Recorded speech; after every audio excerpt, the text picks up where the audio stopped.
Kenapa sekarang banyak orang berdebat tentang Quran dan nyuwun sewu sampai pada level gontok-gontokan ekstrim?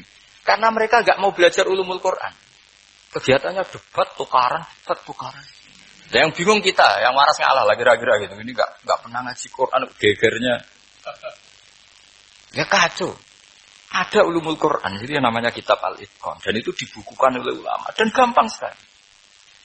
Pernah ya Sayyidina Umar ketika Futuhat, beliau sudah Futuhat itu mengalahkan musuh-musuh Islam yang memusuhi Islam. Perlu dicatat, musuh-musuh Islam yang memusuhi Islam. Karena kalau yang tidak memusuhi Islam nggak boleh dimusuhi juga. Ya. Singkat cerita ditanya, kenapa kita tidak tasakuran besar-besaran, kita kan sudah menang. Padahal disambut sedemikian rupa. Jawabnya Umar apa? Inna wa ta'ala qad ayyara qauman faqala adhabtum thayyibatikum fi hayatikumud dunya wastamta'tum biha. Allah itu mengkritik kelompok kaum yang dalam hidupnya itu foya-foya. Maka saya akan mengurangi foya-foya itu supaya saya menyisakan jatah foya-foya saya sampai di surga. Nanti orang kafir ketika dimasukkan neraka di antara taubehnya Allah. Taubeh itu ya semacam kayak disalahkan gitu. Adhabtum thayyibatikum fi hayatikumud dunya, jatah-jatah kenikmatan kamu, salah kamu habiskan di dunia. Sehingga kita harus pernah pas enak-enaknya tidur, tahajud, wiling-wilingan, ngurangi jatah. Sayyidah Aisyah itu cantik sekali, tapi sudah turu mujur di depan Nabi, Nabi tetap sholat. Kalau sampai istrinya tidak cantik saja, tidak pernah tahajud. Itu masalah besar, itu Aisyah itu kenangannya Aisyah. Saya ini kurang cantiknya. Sampai Nabi kalau sholat digoda tidur di depannya, masyhur. Wa ana muqtaridhatun. Saya tidur malang di depan Nabi. Nabi kalau berdiri sikilnya aku tak dojorno. Kalau Nabi mau sujud tak ingkretno. Nabi terus saja tahajud. Dan saya yakin itu sunnah, tidak ada yang niru itu. Aisyah loh, bukan yang Saudah, Aisyah. Di semua riwayat itu, kalau Saudah kan mungkin wah pantesan Saudah kan gitu. Ini Aisyah. Terus ada cerita lagi, betapa Rasulullah memang Nabi betul. Aisyah itu istrinya paling cantik. Kan yang nyaingi cantik itu hanya Aisyah, Zainab sama Sofia. Kira-kira rivalnya itu. Ya rivalnya itu, kira-kira. Ya sebagian ya cantik tapi enggak sekelas ini. Rasulullah itu malam-malam keluar.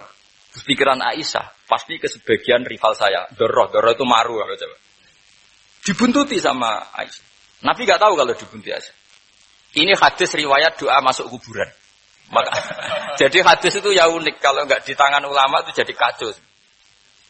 Babu doa li ahlil kubur. Bab mendoakan ahli kubur itu babnya itu tentang cemburu. Walhasil karena Nabi keluar, wah ini mesti itu enggak benar ini. Paling ke Sofia atau ke ya pokoknya Zainab yang cantik-cantik. Ditututi sama siapa Aisyah. Nabi enggak tahu itu. Ternyata Nabi itu kebaki itu. Assalamualaikum warahmatullahi mu'minin wa inna insyaallah bikum lahikun. Jadi barokahnya cemburu, hadis itu ada rawinya. Oh, ternyata ke kuburan toh. Itu sampai pulang, jadi hadis itu diriwayatkan Aisyah. Ghirtu itu cemburu, saya ini cemburu sama Nabi. Malam-malam keluar, tak tututi juga mau kuburan. Lah, sahabatnya tanya, muridnya Aisyah, lalu baca apa? Assalamualaikum warahmatullahi mu'minin wa inna insyaallah bikum lahikun. Kalau sampean kan enggak, dibuntuti tok bar tenang. Mesti barbaran. Jadi ini penting saya utarakan. Jadi cobalah ulumul Quran dikaji secara baik. Insya Allah nanti maknani Quran itu mudah sekali. Karena memang sesuatu itu harus ada ilmu. Ya sesuatu itu harus ada ilmu. Banyak ulama itu nangis karena mudah memahami rahmat Allah. Abu Yazid Al-Bustami itu jadi wali bukan karena banyak wiridannya, enggak. Dia setiap makan itu memuji begini, ya Allah, engkau itu tidak butuh saya, tapi kenapa ngasih makan saya? Kalau majikan ngasih makan karyawannya kan supaya mau kerja. Semua kebaikan manusia itu pasti ada imbalannya. Tapi engkau itu tidak butuh apa, kenapa ngasih nikmat kepada manusia padahal engkau tidak butuh? Itu kan aneh betul. Kalau apapun ikhlasnya orang, kalau ngasih itu kan ada maunya. Meskipun sudah bilang ikhlas. Oh sudah, tapi kalau Allah itu tidak butuh. Misalnya ada orang nyumbang masjid ikhlas, tetap di hatinya kena Jumatan Pak Quran yang dindi, tetap ada kepentingannya. Tapi kalau Allah enggak. Sehingga cara mensifati Allah itu luar biasa. Makanya orang jadi wali itu diantara kata Rasulullah, Inna woha la yardu anil abdi idza akalal aklah fa yahmaduhu 'alaiha aw yashruba syarba fa yahmaduhu 'alaiha. Allah itu sangat ridho. Orang jadi wali itu kan diridani Allah. Allah itu sangat ridho kalau seseorang makan kemudian dia muji Allah. Coba apa hebatnya Donald Trump kalau enggak makan ya lemes mati. Apa hebatnya presiden seluruh dunia kalau enggak makan ya lemes mati. Orang yang katanya paling top di dunia, itu enggak makan kangkung nyatanya ya lemes. Hebatnya di mana, Pak? Yang kita puji-puji hebat, ternyata kalau enggak makan itu lemes. Pak Rektor enggak makan lemes, apalagi Pak Onel enggak makan lemes. Hebatnya apa coba? Lah terus kelihatan wa khuliqal insanu dhaifa. Makanya ketika Allah mengingatkan orang yang menyembah Isa, Allah hanya menghentikan gini, karena yakulani to'am. Isa dan ibunya itu makan. Maksudnya kalau enggak makan itu ya Kamu kebayang enggak punya Tuhan terus, Pak Tuhan jangan lemes, monggo-monggo darian ya. Kayak apa malunya kita punya Tuhan kalau enggak makan apa? Lemes. Terus nanti cerita, alhamdulillah tadi Tuhan mampir sini. Tadi lemes lah tak kasih makan, bergas lagi. Makanya Allah kritiknya mesti sederhana, karena yakulani to'am. Kok kamu Tuhan kan gimana? Ini kalau enggak makan itu. Tapi kita sering keliru mengatakan Presiden Amerika itu super power hebat. Hebatnya di mana seorang manusia? Kalau nggak makan ya. Ini makanya Allah ngendikan wa khuliqal insanu dhaif. Sehingga banyak para wali itu dekat Allah ketika makan. Bukan apa karena tadi makannya itu enggak kayak sampai ana makan banyak lahap segala udah gitu. Itu enggak setiap makan ya Allah betapa lemahnya saya. Yang katanya rektor, yang katanya profesor, katanya orang alim kiai. Katanya pengurus NU, pengurus Muhammadiyah, ternyata kalau tidak makan, lemes. Kerennya di mana lemes? Sehingga terus tawadu, terus macam-macam. Jadi ini penting. Jadi Allah mengingatkan manusia itu dengan makan. Makanya Nabi Rasulullah ngendikan, Allah itu sangat ridho seseorang yang setiap makan muji Allah. Tapi sekarang orang makan itu banyak yang enggak menjiwai.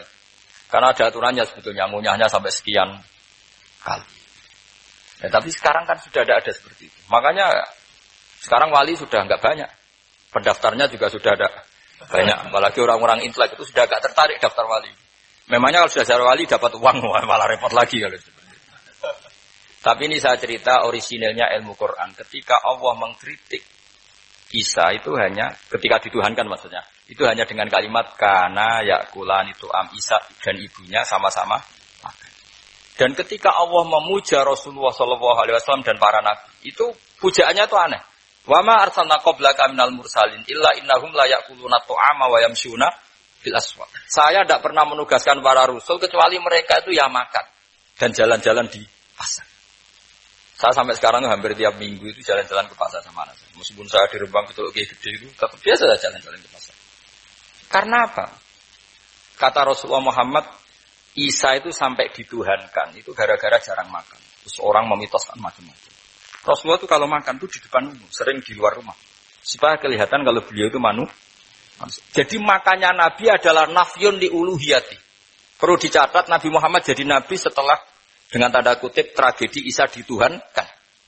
Karena Rasulullah jadi Nabi setelah tragedi Isa dituhankan, maka sisi manusianya itu diperlihatkan. Sampai kalau makan tuh di depan umum. Tapi enggak marung di KFC, enggak ada riwayatnya itu. Di depan umum. Nah, karena kepentingannya itu sehingga makanya Nabi ini ibadah yang luar biasa karena menunjukkan sisi kemanusiaan yang akan aman tidak akan dituhankan. Paham ya? Sama. Seperti kita misalnya kiai atau pejabat. Makan saja enggak apa-apa. Tunjukkan kalau kita manusia, kalau enggak makan lemes. Dan kalau itu terus dalam hati kita, insya Allah kita orang yang mengimani wa khuliqal insanu dhaifa. Betapa manusia itu lemah. Nah, tapi kita sekarang enggak. Kalau kita jadi rektor enggak bisa mengendalikan satu kampus, jadi kiai bisa mengendalikan umat. Pikirannya itu kayak Fir'aun. Dan di antara kesalahan Fir'aun adalah faqala ana rabbukumul a'la, bahwa saya bisa mengendalikan kalian semua. Maka dalam ilmu tasawuf yang pertama harus dihilangkan adalah sifat anani. Bahwa karena saya. Tapi kalau orang mau jadi wali atau orang dekat Allah, kenapa saya sering menyebut kata wali? Sebenarnya khazanah wali itu ada di Quran. Ala inna awliya Allahi la khaufun alaihim wa lahum yahzanun. Cuma orang kota senangnya bakas intelektual. Wong desa senangnya bakas wali. Akhirnya banyak orang yang enggak wali modus pura-pura wali terus nipu orang. Jadi sama-sama ada korban. Yang intelektual juga sama. Seakan-akan lebih intelek dibanding wali ini, makanya saya supaya bahasa intelektual ya ada di Quran, maksudnya terjemahannya ada, bahasa wali juga apa? Ada. Dan kadang orang jadi wali itu melakukan hal-hal yang kecil. Itu merasa doif saat apa? Makan. Apa? Merasa doif saat makan. Karena tadi paling mudah menafikan ketuhanan seseorang adalah nyatanya kalau nggak makan lemes. Paling mudah mendoifkan manusia yang katanya presiden superpower pun kalau nggak makan. Apa artinya kehebatan manusia yang sehatnya bergantung nasi satu mangkok? Kerennya di mana coba? Presiden kondang bisa pengaruh seluruh dunia. Jajalnya gak mangan sedino. Lemes. Berarti hadar rojul lelaki ini bergantung satu mangkok nasi. Hebatnya di mana coba? Makanya ada seorang raja angkuh datang ke seorang ulama. Saya raja bisa mengendalikan dunia. Kata ulama, tanya gini. Andaikan kamu tidak bisa minum, kemudian harus bisa minum kalau orang menukarkan kerajaan kamu. Kamu boleh minum, asal kamu tidak jadi raja. Apa kamu kasihkan kerajaan kamu ketika kamu harus minum dengan cara seperti itu? Misalnya di tengah belantara, kalau di Arab kan sering ada apa? Sahara itu ada padang pasir. Terus kata raja itu, ya saya milih minum. Kalau saya tidak minum mati. Mendingan tidak punya kerajaan. La tafrah bimulkin la yusawi apa? Kak samain. Kamu jangan bangga dengan kerajaan yang nilainya tidak ada dengan segelas. Baru dia sadar ternyata. Jadi kamu jangan bangga dengan satu kerajaan yang bahkan akan kamu tukarkan dengan segelas. Artinya pertanyaannya gini. Kerajaan yang kamu bisa mimpi ini ditumpang air apa ditopang keangkuhan Anda? Sebenarnya hanya ditopang air. Karena sekali Anda tidak minum, tidak bisa jadi raja. Terus lemes, diobat, no. Sama presiden juga gitu. Kalau nggak makan, nggak minum, terus sakit, stroke, nggak bisa jadi presiden. Artinya ternyata betapa manusia ini bergantung dengan sesuatu yang remeh, yaitu makan, minum, makan, minum. Nah di sini ini, kenapa Quran menyebut para nabi itu apa? Illa innahum la ya'kuluna ta'ama wa yamsuna fil aswaq. Kalau kamu tidak memahami seperti ini kan terus kayak Quran kok ngomong hanya gini kok. Kayaknya kelasnya kok nggak intelek gitu. Cara pandang nggak seperti itu. Paham ya? Jadi supaya lebih apa? Memahami Quran dan kamu akan lebih tasdik kepada Quran sebagai kalam Allah yang pegangan kita apa? Semua.